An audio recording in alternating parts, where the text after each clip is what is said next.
Hello बच्चों। तो इसके पहले वाली क्लास में हमने डाइजेस्टिव सिस्टम शुरू किया था, एनाटमी, डाइजेस्टिव सिस्टम का एनाटमी शुरू किया था। हाफ पोर्शन हमने वहाँ पे समझ लिया है, यानी कि स्टमक तक हमने वहाँ पे समझ लिया था। स्टमक के बाद का जो भी ऑर्गन है या सिस्टम है वो अब हम इसमें समझते हैं।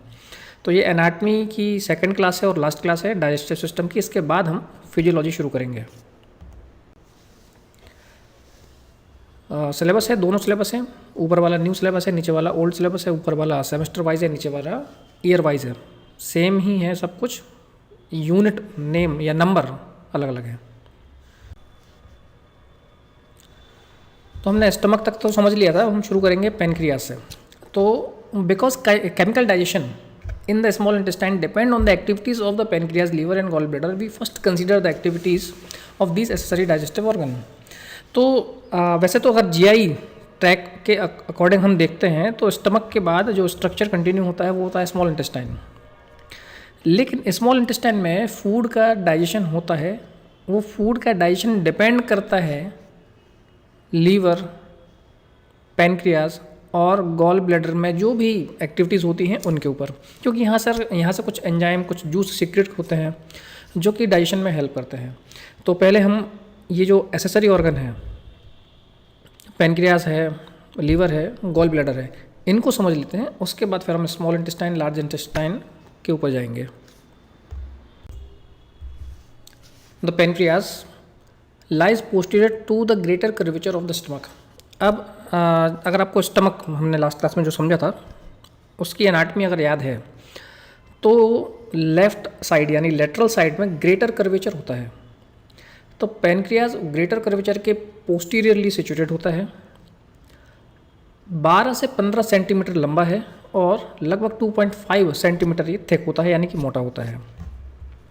इट कंसिस्ट ऑफ, अब इसके अगर हम पार्ट के बारे में बात करें तो इसमें हेड है, सेंट्रल बॉडी है और साथ ही साथ टैपरिंग टेल। टैपरिंग टेल मतलब को धीरे धीरे एकदम लास्ट में जाते जाते वो पतली होती जाती है, उसको अपन टैपरिंग टेल, पूंछ टाइप का स्ट्रक्चर होता है। तो हेड है, सेंट्रल बॉडी है और टेल यानी कि उसके पूंछ टाइप का स्ट्रक्चर होता है।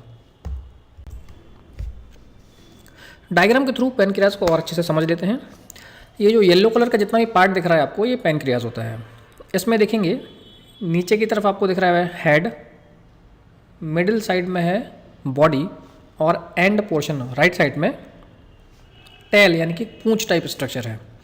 तो ये पूरा पैनक्रियाज है। इस पैनक्रियाज में आप देखेंगे बीच में पैनक्रियाटिक डक्ट है, लोब्यूल्स हैं। उसके बाद लेफ्ट साइड में देखेंगे ऊपर की तरफ तो गॉल ब्लैडर आपको दिख रहा है। इसके बारे में डिटेल में हम बाद में समझेंगे। ये स्ट्रक्चर देख लीजिए क्योंकि अभी बार बार यूज़ आने वाले हैं। Common bile duct, accessory pancreatic duct, डियोडिनल papilla और डियोडिनम। अब जैसे जहाँ पर ये स्टमक एंड होता है, स्टमक के बाद जो स्ट्रक्चर कंटिन्यू होता है वो होता है स्मॉल इंटेस्टाइन। स्मॉल इंटेस्टाइन को फिर 3 पार्ट में डिवाइड किया गया है। सबसे पहला जो पार्ट है वो होता है डियोडिनम। स्टमक कंप्लीट हुआ, खत्म हुआ, उसके बाद जो स्ट्रक्चर कंटिन्यू हो रहा है स्मॉल इंटेस्टाइन का, उसको हम बोलते हैं डियोडिनम। अब ये देखिए डियोडिनल पेपिला आपको दिख रहा है, जहाँ पर एक कॉमन बाइल डक्ट आके ओपन हो रही है। ठीक है, अभी इतना ध्यान रखिए, बाकी अब आपको आगे की स्लाइड में दिखाऊंगा।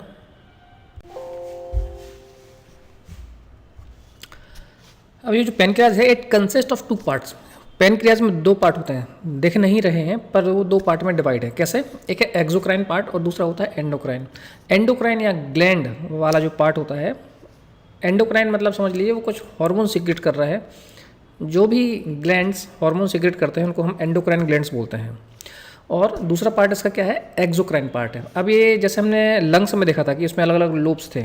राइट लंग में 3 लोब हैं, लेफ्ट लंग में 2 लोब्स हैं। तो ऐसे इसके लोब नहीं है, लेकिन इसमें अलग अलग प्रकार की सेल्स होती हैं।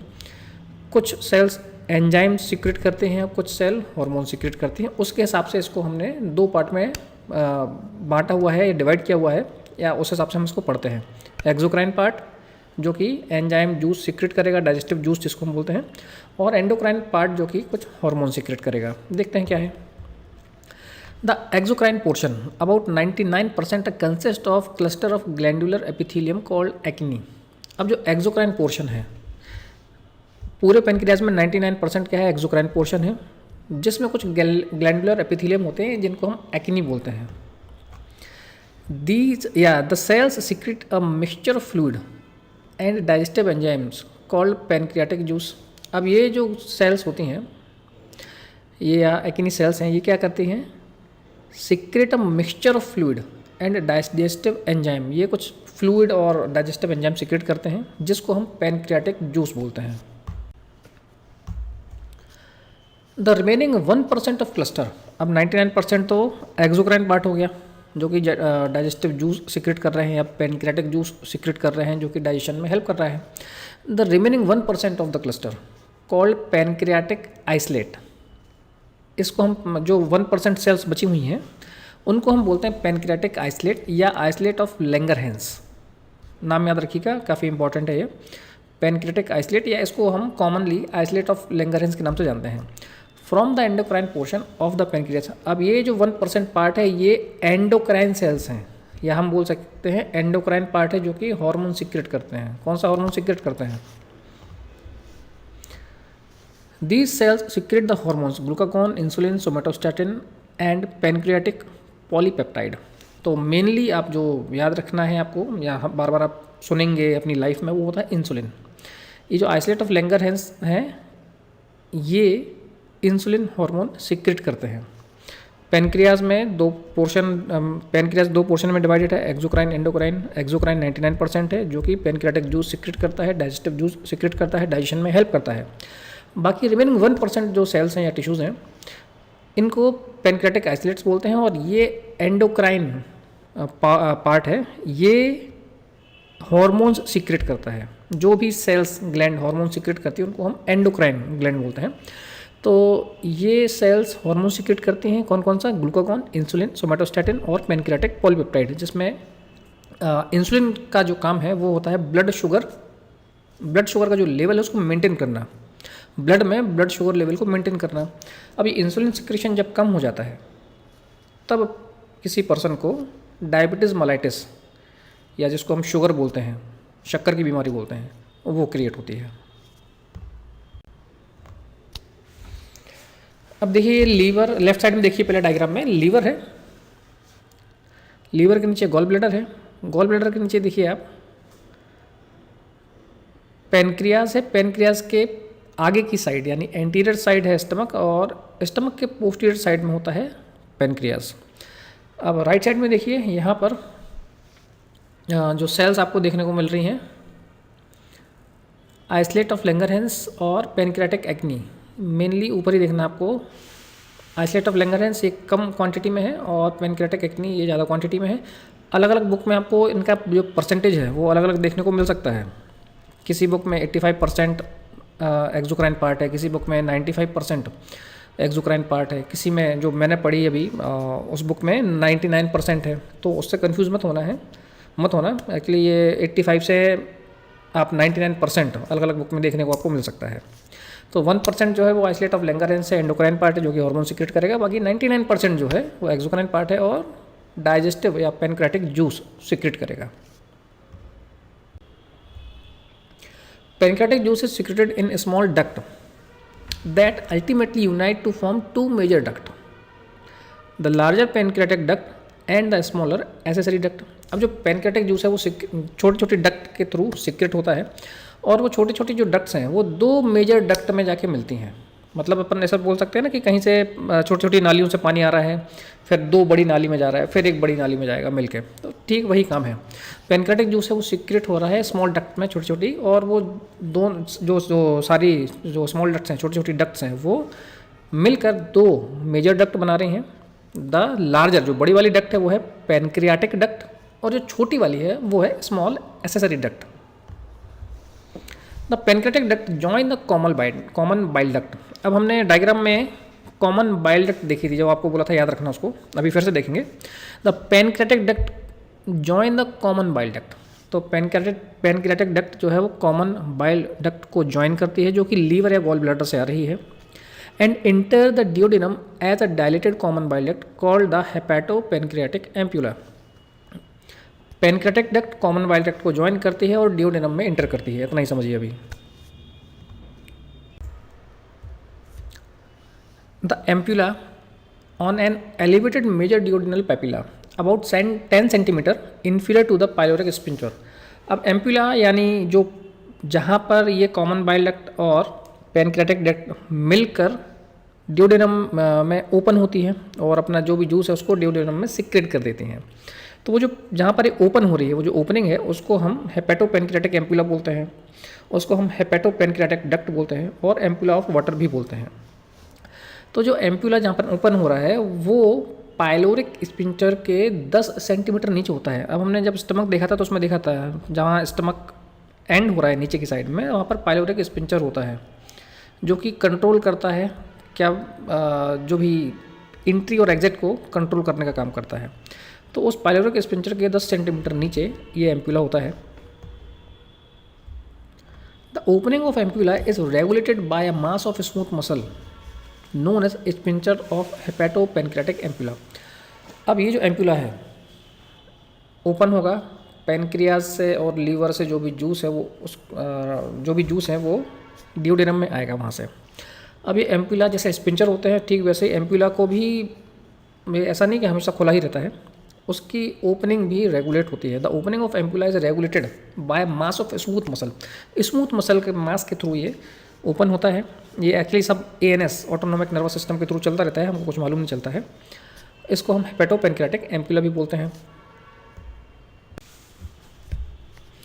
तो डायग्राम के थ्रू फिर समझ लेते हैं। पेनक्रियाज है, पेनक्रेटिक डक्ट है जो आपको दिख रही है मेन राइट साइड में सबसे ऊपर। पेनक्रेटिक डक्ट ये कहाँ पे जाके ओपन हो रही है, किस में मिल रही है? कॉमन बाइल डक्ट जो ग्रीन कलर की आपको दिख रही है, टाइम लेके देख लीजिए।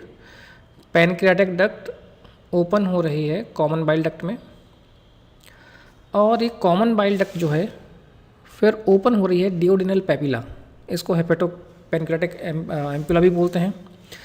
और गॉल ब्लैडर से, लीवर से और पेनक्रियाज से जो भी जूस है सीक्रेट हो रहे हैं ऑर्गन से, एसेसरी ऑर्गन से, और इसको ये डिओडेनम में सीक्रेट कर देती है।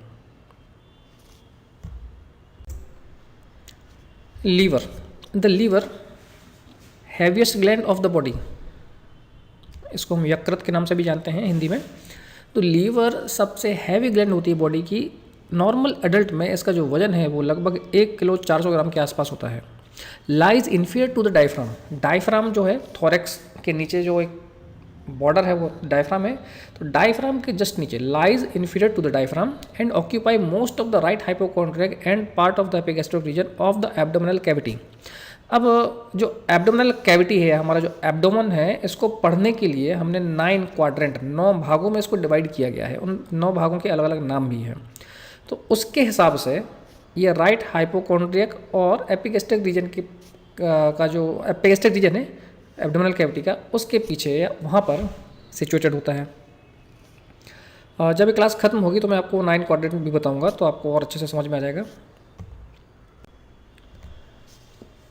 अब एनाटॉमी देख लेते हैं। लेफ्ट साइड में ऊपर से शुरू करते हैं तो सबसे ऊपर क्या लिखा है? Inferior vena cava. ये वेना केवा कहाँ पे जाके खुल रही है? राइट एट्रियम में, पूरी बॉडी का इम्प्योर ब्लड लेके जा रही है। तो उसके नीचे देखिए हेपेटिक वेन है। हेपेटिक जो हेपेटिक टर्म है ये लीवर के लिए यूज़ होती है। जैसा कि अपन एक अपेंडिक्स अभी देखेंगे अपन आगे। अपेंडिक्स में अगर इन्फ्लामेशन होता है तो हम क्या बोलेंगे उसको, क्या टर्म देंगे? अपेंडिसाइटिस। तो आइटिस अगर किसी भी ऑर्गन के पीछे लगा हुआ है तो इसका मतलब होता है उस ऑर्गन में इन्फ्लामेशन है। तो आपने लीवराइटिस तो कभी नहीं सुना होगा, आपने सुना होगा हेपेटाइटिस, है ना, क्योंकि लीवर जो हेपेटिक टर्म है वो लीवर के लिए यूज़ होती है। तो हेपेटिक वेन यानी जो लीवर से वेन निकल रही है वो हेपेटिक वेन है और वो इन्फीरियर वेना केवा में जाके ओपन हो रही है। अब ये जो लीवर है ये 2 लोब में डिवाइड है। जैसे लंग्स में लोब्स थे ठीक वैसा ही लीवर में भी लोब है। इसमें 2 लोब होते हैं, राइट लोब और लेफ्ट लोब। लेफ्ट लोब छोटा है, राइट लोब बड़ा है। नीचे देखेंगे राइट लोब के नीचे तो वहाँ पर गॉल ब्लैडर दिख रहा है आपको हरे कलर का, इसको पित्त की थैली भी बोलते हैं शायद। और उसके नीचे देखेंगे कॉमन बाइल डक्ट दिख रही है हमको। फिर राइट साइड में सबसे ऊपर आइए एओर्टा दिख रही है, उसके नीचे फाल्सीफॉर्म लिगामेंट है। ये जो लिगामेंट है ये दोनों लोब्स के बीच में सिचुएटेड होता है। फाल्सीफॉर्म लिगामेंट के नीचे लेफ्ट लोब लिखा हुआ है। उसके नीचे देखेंगे तो ये टेरेस लिगामेंट है, ऊपर वाला पार्ट जो था फॉल्सिफॉर्म लिगामेंट है, नीचे वाला जो पार्ट है टेरेस लिगामेंट है। उसके नीचे देखेंगे हेपेटिक आर्टरी जो एओर्टा आ रही है, पूरा प्योर ब्लड लेके आ रही है, ऑक्सीजनेटेड ब्लड लेके आ रही है। यहाँ हेपेटिक आर्टरी लीवर को ऑक्सीजनेटेड ब्लड सप्लाई करेगी। उसके नीचे देखेंगे हेपेटिक पोर्टल वेन। अब लीवर में गॉल ब्लैडर है तो गॉल ब्लैडर जो है वो 7 से 10 सेंटीमीटर के लगभग इसकी लंबाई होती है। Located in the depression of the posterior surface of the liver. Liver के पोस्टीरियर सरफेस में गॉल ब्लैडर सिचुएटेड होता है। पियर शेप्ड ऑर्गन है। पियर मतलब होता है नाशपाती। तो नाशपाती का जो शेप रहता है ऊपर घड़े जैसा, तो उसी टाइप का ये इसका शेप है। लॉन्ग सैक है that hang from the anterior inferior margin of the liver. और लॉन्ग सैक है वहाँ पे ये हैंग करता है, मतलब लटका रहता है, पूरा चिपका नहीं रहता है ये गॉल ब्लैडर, थोड़ा लटका हुआ रहता है वहाँ पे। जैसे एक पिचका हुआ बलून है ना, लटका तो पकड़ लेंगे तो उसे झूलता रहेगा, ठीक वैसा ही होता है। तो डायग्राम के थ्रू भी देख लेते हैं एक बार लोकेशन इसकी। लीवर राइट लोब के पीछे साइड ये सिचुएटेड है। कॉमन बाइल डक्ट है। पेनक्रियास दिख रहा है। पेनक्रियास के एंटीरियर साइड में ये जो लाइट कलर से आपको दिख रहा है ये स्टमक है।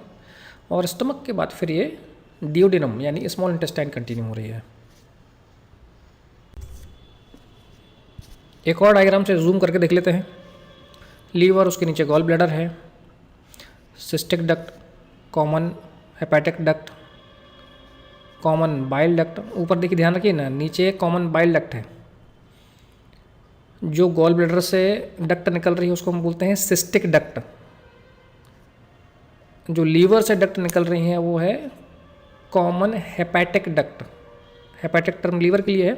तो लीवर से जो सारी डक्ट मिल के आ रही हैं और ही लीवर से बाहर निकल रही हैं वो कॉमन हेपेटिक डक्ट है। उसके नीचे फिर सिस्टिक डक्ट है जो कि गॉल ब्लैडर से आ रही है, और एक common hepatic duct cystic duct मिलकर कॉमन बाइल डक्ट बनाती हैं। और फिर उसके नीचे पैनक्रियाटिक डक्ट इसको ज्वाइन करेगी और ये फिर स्मॉल इंटेस्टाइन यानी कि डियोडेनम में ओपन होती है।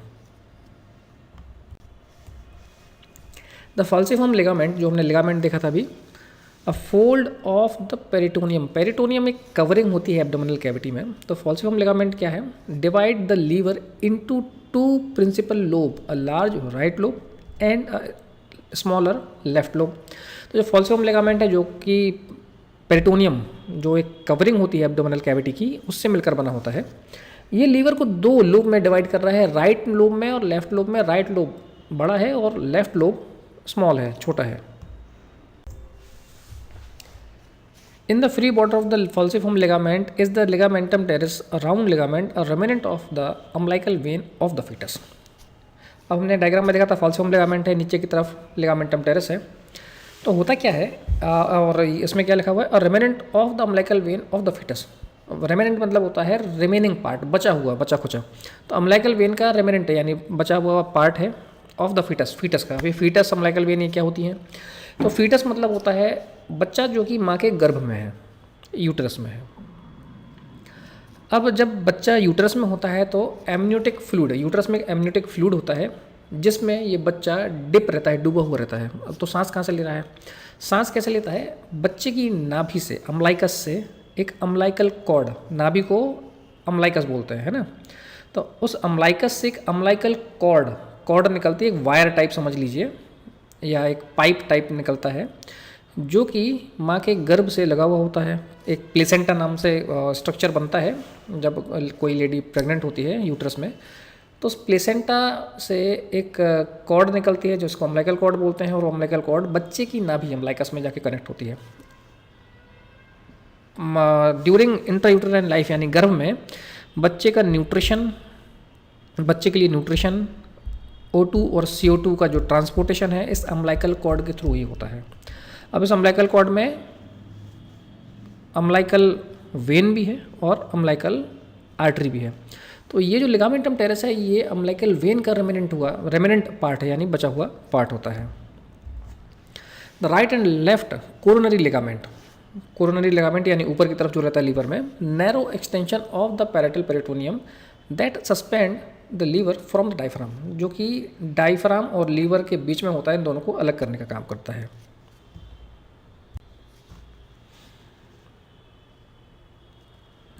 अब इसमें सबसे ऊपर से देखिए, राइट लोब के ऊपर कोरोनरी लिगामेंट है, लेफ्ट ट्रायंगुलर लिगामेंट है, ये डायफ्राम और लीवर को अलग करने का काम कर रहा है। फिर नीचे देखिए फाल्सिफॉर्म लिगामेंट है, और सबसे नीचे देखिए राउंड लिगामेंट ऑफ लीवर, ये अम्बिलिकल वेन का बचा हुआ पार्ट है। उसके नीचे गॉल ब्लैडर दिख रहा है आपको। The functional unit of the lobe of the liver are called lobules. अब जैसे किडनी की अगर अपन बात करते हैं तो किडनी की फंक्शनल यूनिट क्या है, उसका नाम है नेफ्रॉन। तो ठीक वैसे ही लीवर की कुछ फंक्शनल यूनिट होती हैं। फंक्शनल यूनिट मतलब जहाँ पे काम हो रहा है, फंक्शन हो रहा है। तो लीवर की फंक्शनल यूनिट को हम बोलते हैं लोब्यूल्स। ये हेक्सागोनल होती है, षटकोणीय। दैट कंसिस्ट ऑफ हेपेटोसाइट, और जो सेल्स होती हैं इनको हम बोलते हैं hepatocytes. That consist of hepatocytes arrange in regular branching interconnected plate around the central vein. Central vein के आसपास में ये इरेगुलर तरीके से अरेंज होती है। Lobules also contain highly permeable blood capillaries. Lobules में बहुत हाईली परमिएबल, परमिएबल मतलब होता है पारगम्यता, तो इसमें हाईली परमिएबल ब्लड वेसल्स या कैपिलरीज होती हैं, which also possess fixed phagocytes, destroy worn RBC, WBC, bacteria and other foreign matter. जिसमें फेरोगोसाइट्स या सेल्स, ये कुछ सेल्स होती हैं जो कि क्या काम करती हैं, जो वॉर्न आउट या आरबीसी की डेड बॉडीज़ है, डब्ल्यूबीसीज है, उनकी भी डेड बॉडीज़ है, बैक्टीरिया है, और जो अदर फॉरेन मैटर है उनको डिस्ट्रॉय करने का काम करती है। तो structure of liver lobules, liver के लोब्यूल का स्ट्रक्चर देखते हैं। लेफ्ट साइड से शुरू करिए, उसको जूम करके हम देख रहे हैं तो आप देखेंगे इसमें ये षटकोणी है। लीवर लोब्यूल जहाँ पे लिखा है उसको देखिए। फिर हेपेटोसाइट्स हैं और उसमें सेंट्रल वेन है। तो लीवर में से लीवर लोब्यूल्स होते हैं, लीवर लोब्यूल में हेपेटोसाइट्स होते हैं। देखिए एक लोब्यूल में 6 हेपेटोसाइट हैं, ये षटकोणी है, हेक्सागोनल है, और बीच में सेंट्रल वेन है, क्योंकि बीच में इसलिए इसको सेंट्रल वेन नाम रखा होगा। हेपेटिक आर्टरी, पोर्टल वेन और पाइल डक्ट भी है। तो इन लोब्यूल्स में से बाइल सीक्रेट होता है। बाइल सीक्रेटेड बाय हेपेटोसाइट, वहाँ से कहाँ जाएगा, बाइल कैनिकुलाई में, उसके बाद स्मॉल बाइल डक्ट्यूल्स में। डक्ट मतलब डक्ट्यूल्स बहुत माइनर वेसल्स हैं। Small bile ductules, bile duct at the periphery of lobules. Bile duct eventually form the larger right and left hepatic duct. जो हमने डायग्राम में देखा था, जो बाइल डक्ट होती है वहाँ पर larger right and left hepatic duct mainly duct बनाती है, which unite and exit the liver as a common hepatic duct. और ये राइट और लेफ्ट हेपेटिक डक्ट मिलती हैं, जुड़ जाती हैं और लीवर के बाहर निकलती हैं as a common hepatic duct. उसका नाम होता है कॉमन हेपेटिक डक्ट, जो हमने डायग्राम में भी देखा था। The common hepatic duct join the cystic duct. अब जो कॉमन हेपेटिक डक्ट है, फिर नीचे क्या है, गॉल ब्लैडर है। गॉल ब्लैडर से क्या निकल रहा है, सिस्टिक डक्ट निकल रही है। तो कॉमन हेपेटिक डक्ट और सिस्टिक डक्ट मिलकर कॉमन बाइल डक्ट बनाती है। फिर से देखिए डायग्राम, ऊपर देखेंगे लीवर में राइट हेपेटिक डक्ट है, लेफ्ट हेपेटिक डक्ट है, दोनों मिलकर क्या बना रही हैं, कॉमन हेपेटिक डक्ट। अब नीचे की तरफ गॉल ब्लैडर है, तो गॉल ब्लैडर से एक सिस्टिक डक्ट निकल रही है। तो सिस्टिक डक्ट और कॉमन हेपेटिक डक्ट मिल गई, ज्वाइन हो गई और उन्होंने बनाया क्या, common bile duct. Common bile duct जब नीचे आती है तो नीचे की तरफ पैनक्रियाज से पैनक्रियाटिक डक्ट आके मिल जाती है कॉमन बाइल डक्ट में। और ये एम्पुला ऑफ वाटर, हेपेटोपैनक्रियाटिक एम्पुला, यहाँ पर ये कॉमन बाइल डक्ट ओपन होती है, जिससे लीवर, गॉल ब्लैडर और पैनक्रियाटिक जूस या जो डाइजेस्टिव जूस हैं वो ड्यूडेनम में सीक्रेट होते हैं और डाइजेशन में हेल्प करते हैं। तो पैनक्रियाज लीवर के बाद गॉल ब्लैडर बचा है, इसको थोड़ा और देख लेते हैं, समझ लेते हैं। वैसे तो काफ़ी हमने समझ लिया है। The part of the gall bladder include the broad fundus which project inferiorly beyond the inferior border of the liver, the body, central portion and the neck, the tapered portion। तो ये 3 पार्ट में divide है, funds में, body में और नेक में। तो सबसे ऊपर वाला जो पार्ट है वो है फंडस, बीच वाला जो पार्ट है वो है बॉडी और सबसे नीचे वाला जो पार्ट है वो है नेक, उधर से सिस्टिक डक्ट निकल रही है, फिर वो कॉमन हेपेटिक डक्ट में मिलकर कॉमन बाइल डक्ट बना रही है।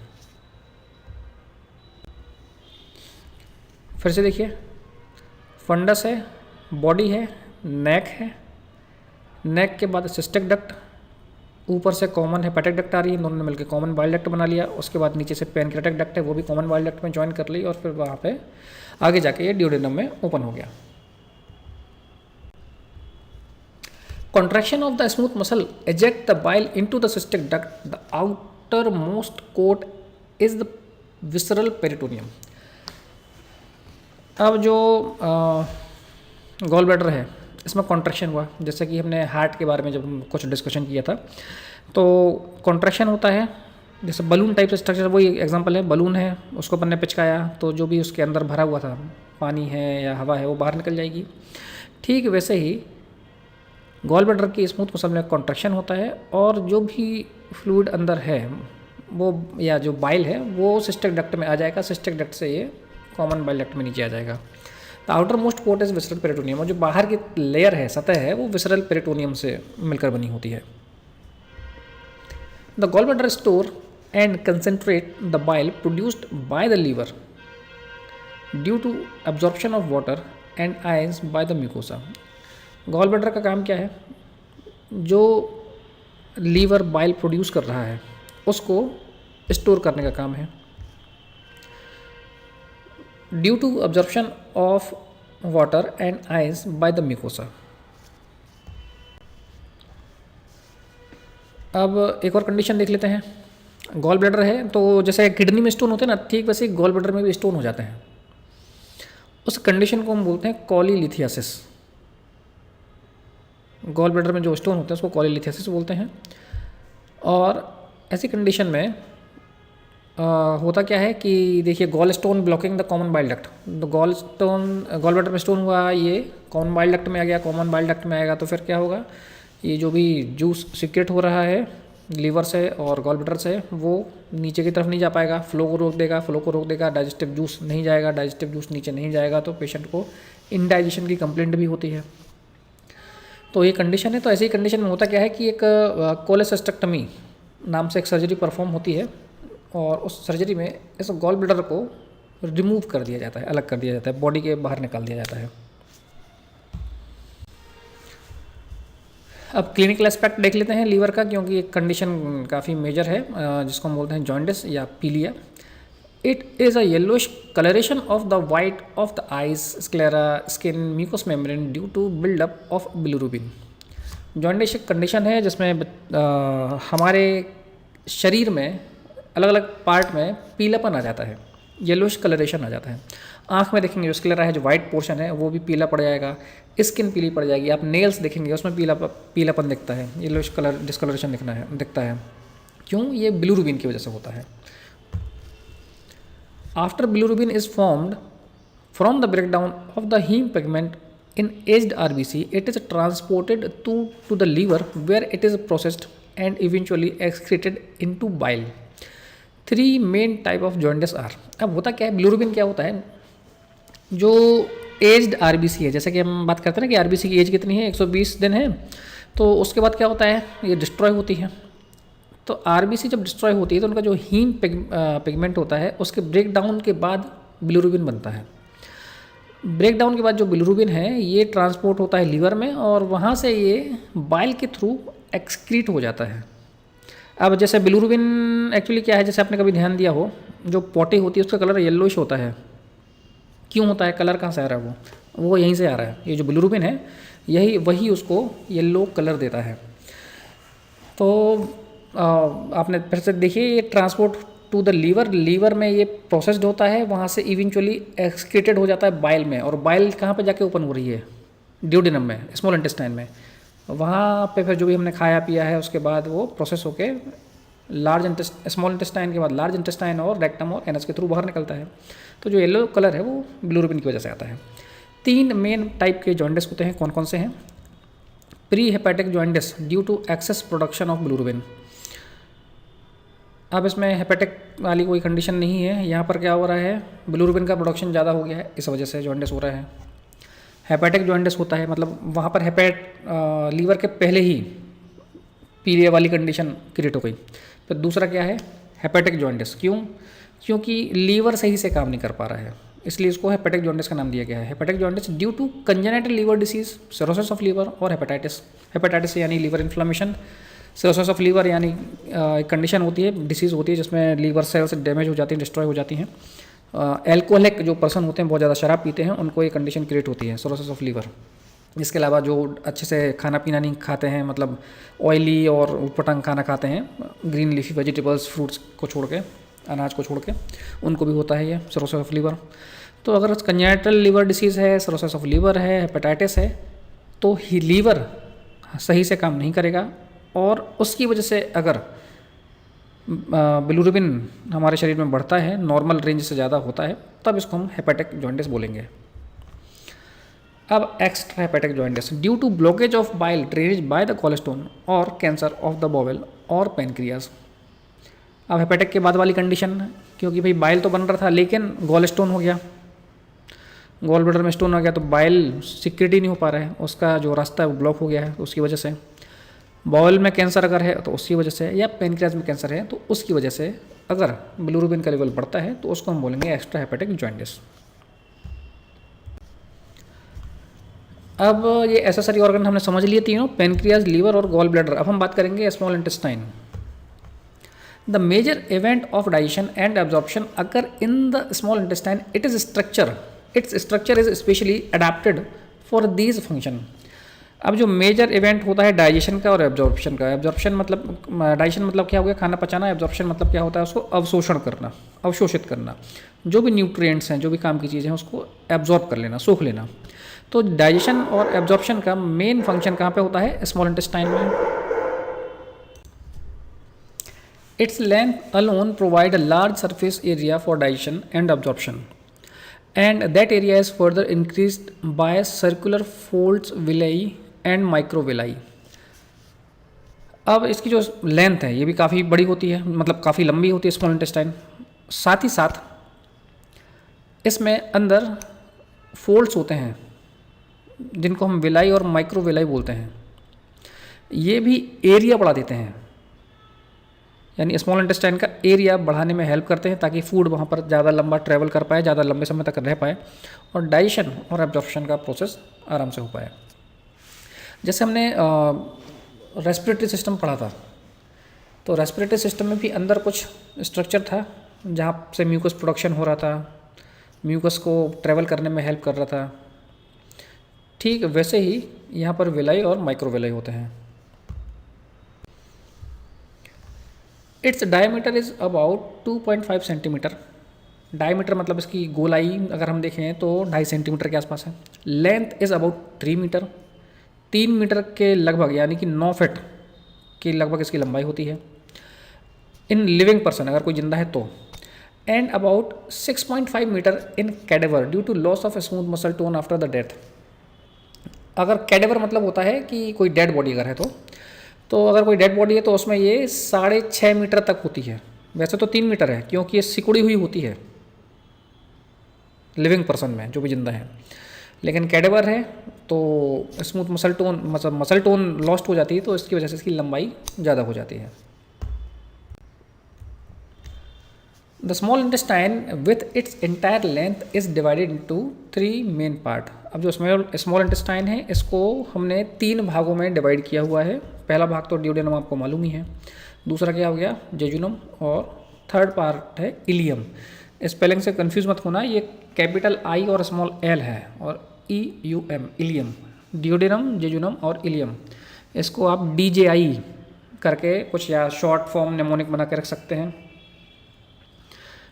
डिस्ट्रिक्ट जज of India, DJI, duodenum, jejunum, ileum, जो भी आपको नेमोनिक बनाना हो बना सकते हो।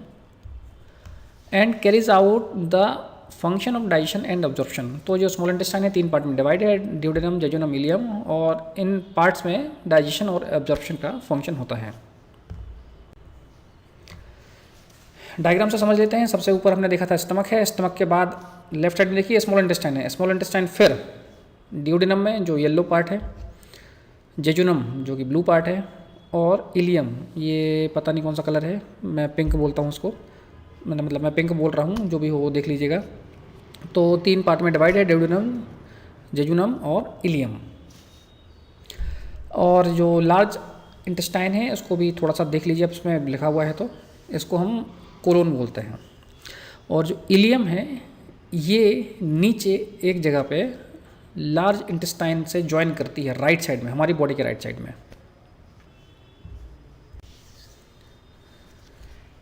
अब इस डायग्राम में और अच्छे से समझ में आ जाएगा। देखिए ऊपर है ड्यूडेनम, बीच में जेजुनम और सबसे नीचे इलियम है। इलियम ये यहाँ पर लार्ज इंटेस्टाइन में ज्वाइन कर रही है, और उसके नीचे जो पूंछ जैसा एक निकला हुआ पार्ट है ना, वो अपेंडिक्स है।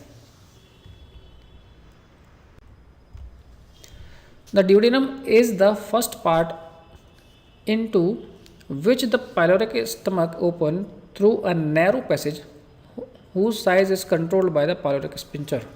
अब ड्यूडेनम स्मॉल इंटेस्टाइन का सबसे पहला पार्ट है, स्टमक के बाद सीधा ड्यूडेनम कंटिन्यू हो रहा है। It also receive the bile duct, pancreatic duct from gall bladder and pancreas respectively. अब ये जो ड्यूडेनम है इसको हमने ऊपर भी देख लिया है कि यहाँ बाइल डक्ट रिसीव कर रहा है, पैनक्रियाटिक डक्ट रिसीव कर रहा है, गॉल ब्लैडर से, पैनक्रियाज से, लीवर से। The internal lining of the duodenum contain Brunner's gland which are branched and tubular and are confined to the duodenum।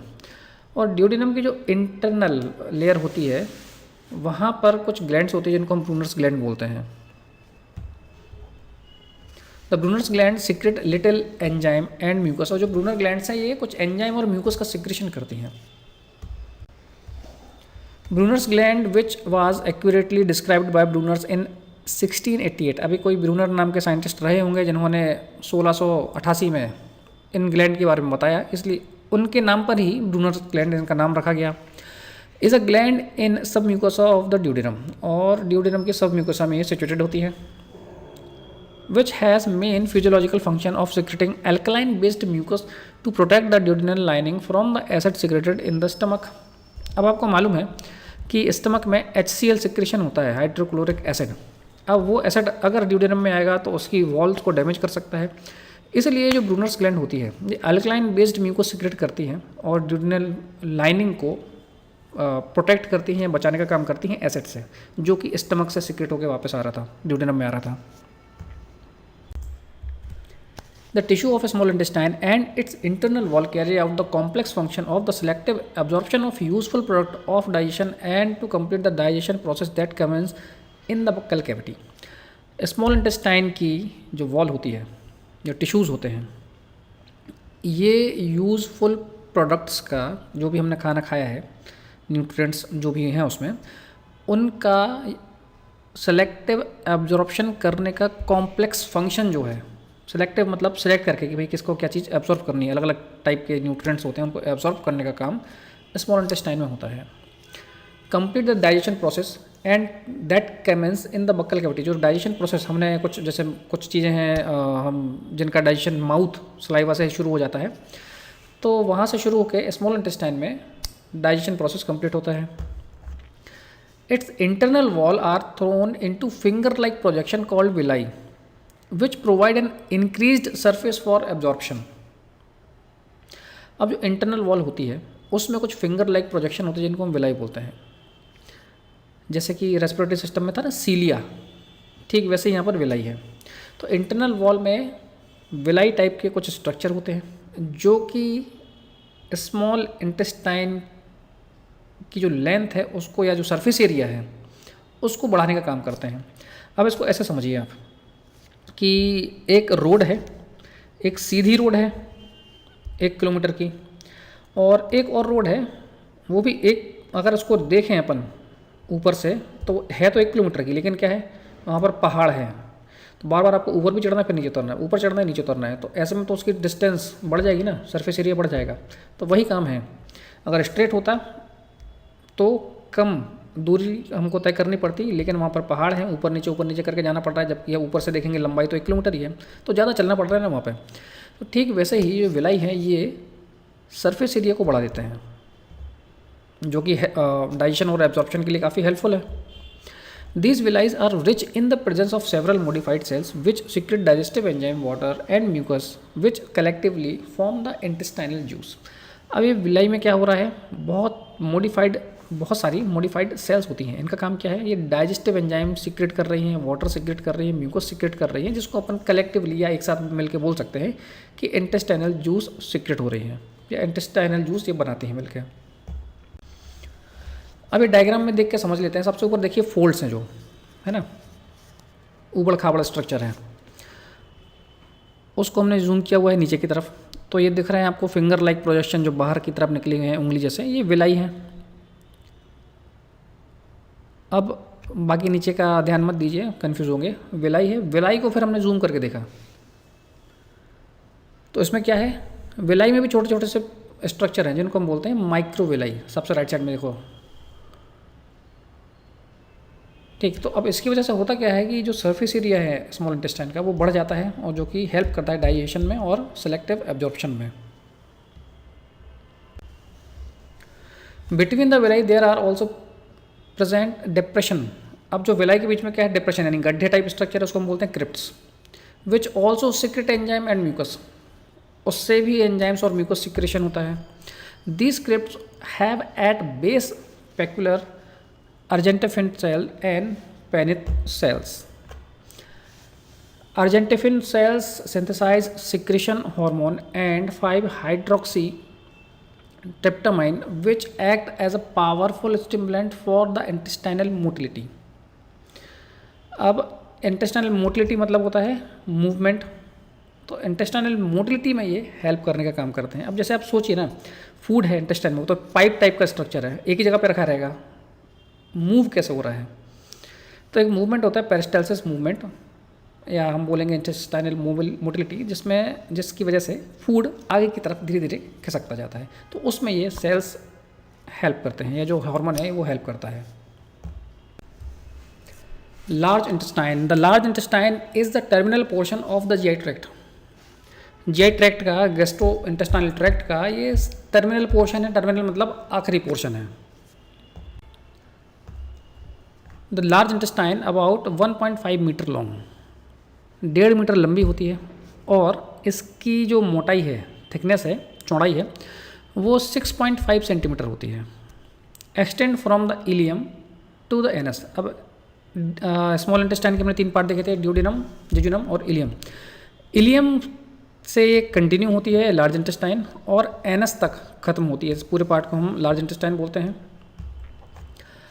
It is attached to the posterior abdominal wall by its mesocolon, a double layer of peritoneum. पीछे की तरफ, large intestine के पीछे की तरफ मीसोकोलोन होता है posterior abdominal cavity में या पोस्टीरियर एब्डोमिनल वॉल में, दीवार में. ये डबल लेयर पेरिटोनियम होती है. पेरिटोनियम जो हमने बताया था ना, एब्डोमिनल कैविटी की जो कवरिंग होती है उसको अपन पेरिटोनियम बोलते हैं. Its 4 major region are the caecum, colon, rectum, anal canal. तो मेनली इसके 4 रीजन हैं लार्ज इंटेस्टाइन के, सीकम, कोलोन, रेक्टम और एनल कैनाल. तो ये इलियम से कंटिन्यू हो रही है, इलियम आपको दिख रहा है. उसके बाद का जो पार्ट है, नीचे की तरफ का जो पार्ट है उसको सीकम बोलते हैं. सीकम के ऊपर फिर ये कोलोन कंटिन्यू हो रहा है. तो असेंडिंग मतलब ऊपर चढ़ता हुआ ऊपर की तरफ, फिर ट्रांसफर्स समानांतर कोलोन, और उसके बाद नीचे की तरफ आ रहा है तो डिसेंडिंग कोलोन हो गया. तो ये इसकी लोकेशन के हिसाब से कहाँ जा रहा है उस हिसाब से इसको नाम दिया गया, असेंडिंग, ट्रांसफर्स और डिसेंडिंग कोलोन. कोलोन के नीचे फिर देखेंगे रेक्टम है, रेक्टम के बाद फिर नीचे एनल कैनाल और एनस होता है. अब लेफ्ट साइड में सबसे नीचे देखेंगे अपेंडिक्स. ये एक एसेसरी ऑर्गन टाइप है. इसका एग्जैक्ट फंक्शन तो किसी को कुछ पता नहीं है, लेकिन फिर भी अलग अलग साइंटिस्ट ने अपना अलग अलग बताया. किसी ने कि इम्यूनिटी में हेल्प करता है, डाइजेशन में हेल्प करता है. तो ये स्ट्रक्चर हो गया. एक बार फिर से देख लेते हैं. इलियम के बाद कंटिन्यू हो रही है लार्ज इंटेस्टाइन. नीचे का जो पार्ट है वो सीकम है. ऊपर जैसे जाता है तो उसको हम असेंडिंग कोलोन बोलते हैं. फिर एक फोल्ड है जिसको हम हेपेटिक फ्लेक्सर बोलते हैं, क्योंकि उसके ऊपर लीवर होता है, वो लीवर वाला एरिया है, इसलिए उसके नाम पर हेपेटिक फ्लेक्सर है. फिर उसके बाद मुड़ के ट्रांसफर्स कोलोन, फिर स्प्लिनिक फ्लेक्सर, यहाँ पर स्प्लीन होता है तो उस लोकेशन के हिसाब से इसका नाम दिया गया स्प्लिनिक फ्लेक्सर.